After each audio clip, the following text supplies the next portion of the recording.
Hello everybody, my name is Gabby or Gaby Tee MUA on Instagram. I am here at the Makeup Club. I'm doing a pop-up shop for my brand new palette. This is the Alamar Cosmetics Reina 2 palette. This is a brand that I own.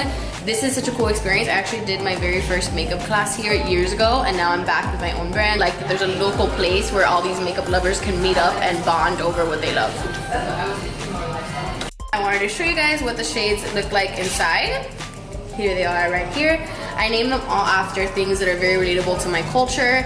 My entire brand is kind of based and rooted in like culture and having you be inspired by your own background, whatever that may be. And it kind of forces you to create within like the spectrum of the 8 shades so that you can really go like above and beyond and create something new and different. I hope you guys check out this palette. It is really, really beautiful in my opinion. I worked really hard on it. So if you guys come by the Makeup Club, make sure you pick it up.